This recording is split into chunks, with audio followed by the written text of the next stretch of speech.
Just getting things set up over here.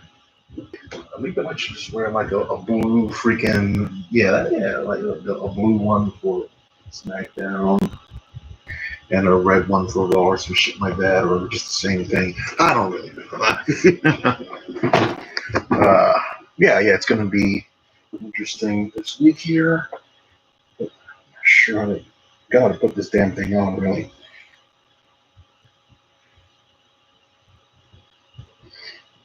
Good enough.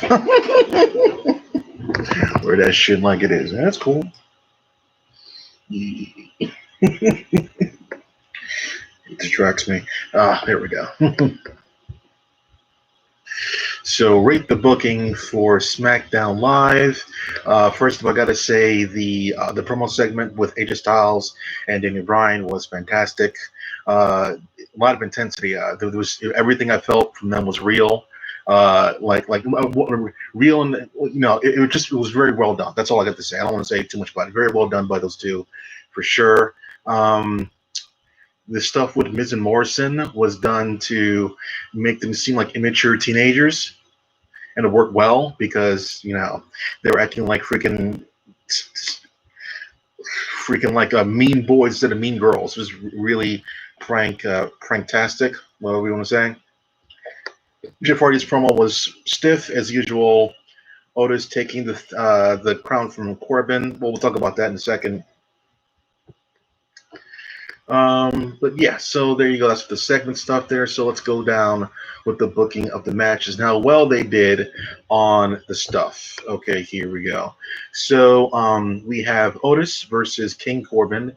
Set up for the match, I give a meh to, because at least there was something. Like beforehand, Otis didn't really have a lot to do with Baron Corbin, so it didn't really make a lot of sense. Those two having a match. And the match didn't really have anything on the line or lead to anything. It wasn't a grudge match. It was just a match. Otis took the crown from backstage because Corbin conveniently left it in some place that that Otis was going with Mandy. So at least there was a reason why they fought, but it was a weak reason. And the match itself was forgettable. So that gets a meh as well. And the ending of the match was a big fat down. It was a cheap-ass DQ because they couldn't make any of them look bad. You can't make Otis look bad because he's the Money in the Bank winner and Vince likes him. And Corbin can't look bad because Vince likes him. So what do? No finish. Fuck you. So overall, because of that one, the entire thing gets a big fat thumbs down. Horrible. Like, just don't even have the match. Just don't even have the match. Just don't even have the match. Lacey Evans versus Sonya Deville. Repeat from last week. More Sonya Deville talking about blondes. Match had some decent spots in there for sure. I remember like the stuff in the ring apron was really cool. Ring apron to the floor, that was really good. Some interesting technical spots in the middle of the match as well. I love Lacey Evans when she does, that thing into the flipping moonsault. That takes a lot of skill. I don't think anybody else does it. Maybe like what was his name before he got injured like 5 times a fucking week? Ray Phoenix. He used to do something like that. So yeah, Lacey Evans is good in the ring. I like her personality. Her ringship is really good. So I give the match a thumbs up. It was not that bad. It had some unique spots in there as well. So going out there was pretty good. There was a couple of rest hold spots, but overall it was not that bad. Ending the match there, big fat thumbs down. Good Lord, a distraction finish. Oh my God. So these two having a repeat match from the previous week. The match itself was really good. I shouldn't say it was really good because the final match in the show actually was really good. It was good, which is a good match. And the ending was like a Titantron distraction into a pinfall, which is like cliche city. So overall, the entirety of the booking of the match between Lacey and Sonya Deville gets a meh. Daniel Bryan versus AJ. No, Daniel Bryan and AJ Styles had a segment, and it transitioned into Drew Gulak, which was actually very well done. Setup for the match was definitely a big fat thumbs up there. Daniel Bryan and AJ were talking about how which way is better than the other way, and then that transitioned into AJ Styles giving a handout, quote unquote handout, into Drew Gulak. So they were talking, and it brought in Drew Gulak for the match. It wasn't just Drew Gulak fights AJ because Drew Gulak is related to per se Daniel Bryan. So it wasn't just like it was a set up reason why they're fighting. So that was good. So that's why that gets a thumbs up. Um, and they had a good match, as you would expect, between these two. Good, not great. I don't remember a lot about the match, even though it was like about an hour ago. I don't remember a lot about the match. Some shit talking from Styles, but in the end, the ending surprised me. So I'll give the ending a thumbs up because it came out of nowhere. Nice, unique looking finish. Good reaction out of the audience as well. Sets up more for the future. So thumbs up for the ending.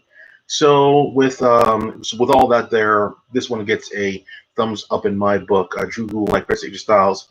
But once again, when it comes to match quality, nothing's really blown me away. It's just good, serviceable. It's fine, but nothing like wow. I got to tell my friends about this. It's just serviceable. Um,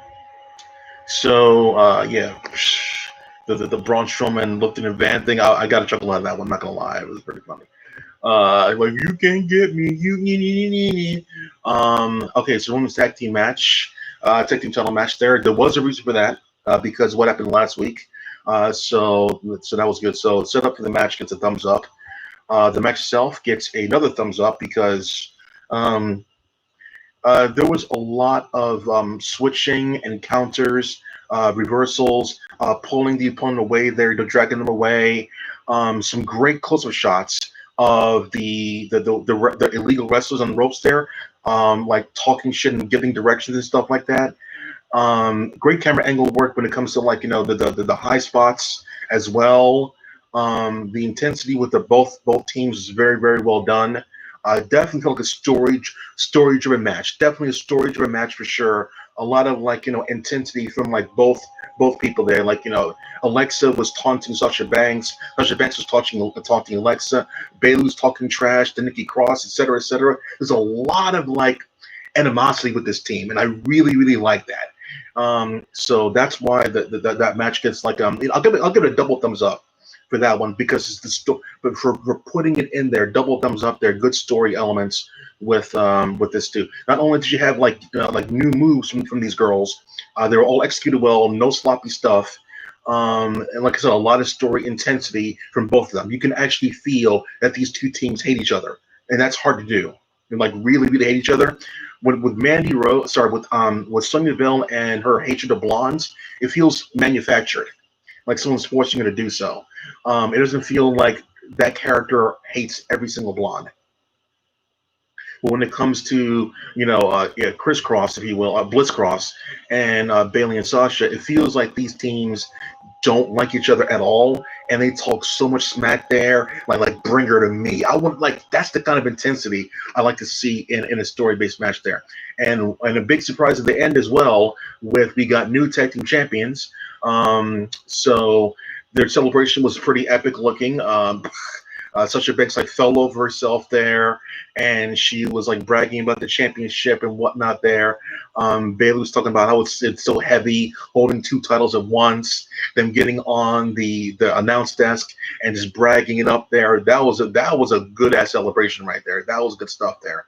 It kind of looked like the audience, the NXT talent didn't really care.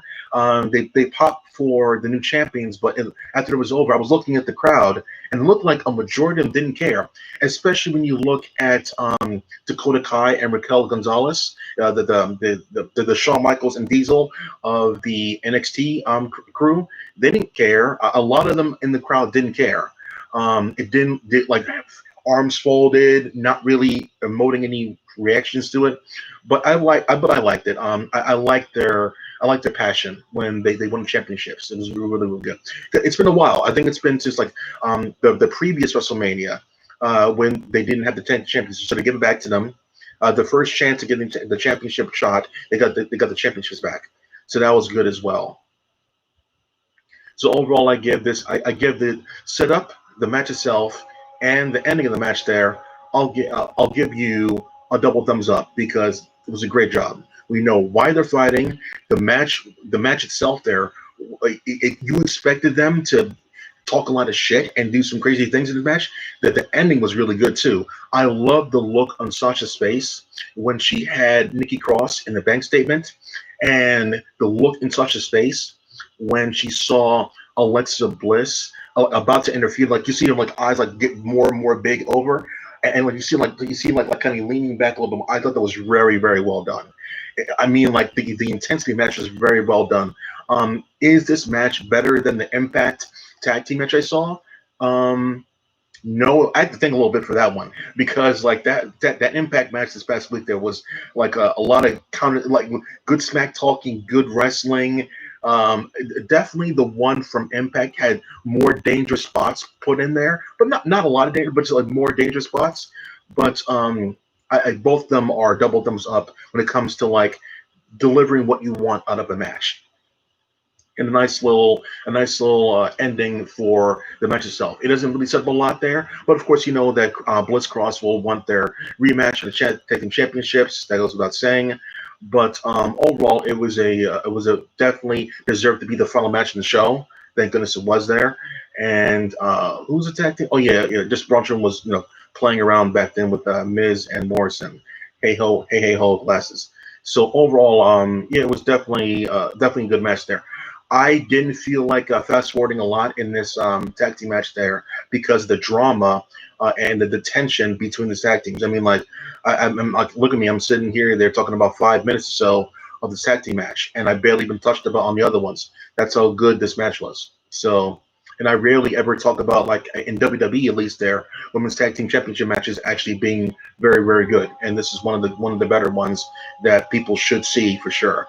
I remember a couple weeks ago when I was looking at um, the Iconics versus Bliss Cross, and I thought it was okay, but this definitely was a stronger match per se. Like, not the other one was bad, but this is definitely a stronger match there, and definitely is the mark, the high mark of what these two teams can do.